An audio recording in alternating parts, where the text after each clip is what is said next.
Production təqdim edir. Olmadı, ömrümü verdim eşkine kurban.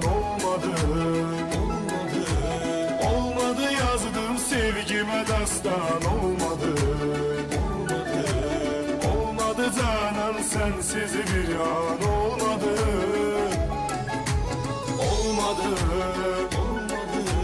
her gece tuttum eşkimi yasını. Olmadı sevdim bir başkasını. Olmadı yarım derdime derman.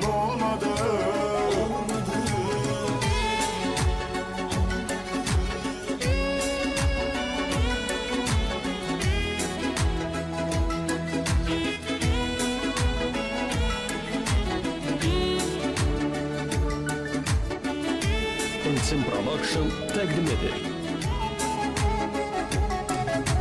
Ben senin eşkinle yaşayıp ömredirem bilesen. Gözlerim kalıp yollarda bir gün yar gelesen. Hasretin beni üzür yaman, ağlamı bir göresen. Onda bilersen seven yüreğimde hiç gurur kalmadı.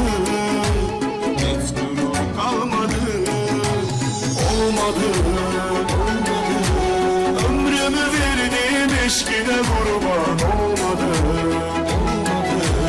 Olmadı yazdım sevgime dastan.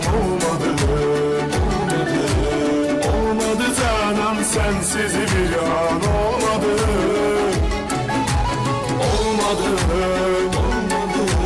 her gece tuttum eşkimi yasını.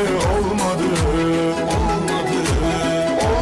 sevdim bir başkasını.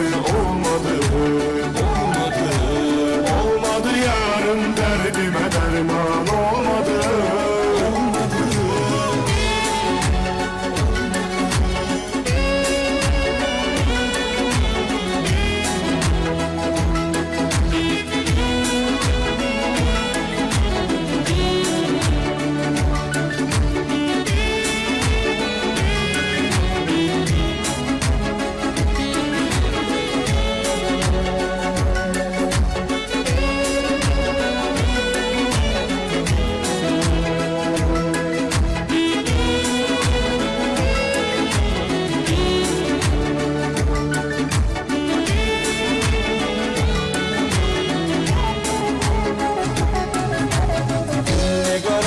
Sessiz otar bir mənə bir xəyalın.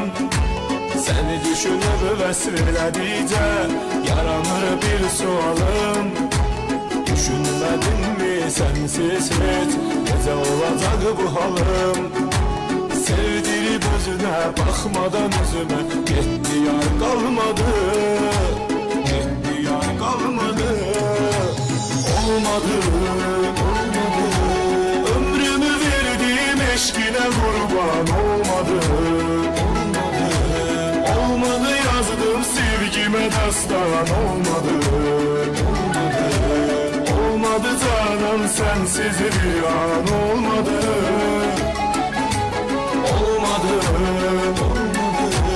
her gece tuttum eşkimi yasını. Olmadı sevdim bir başkasını. Olmadı yarım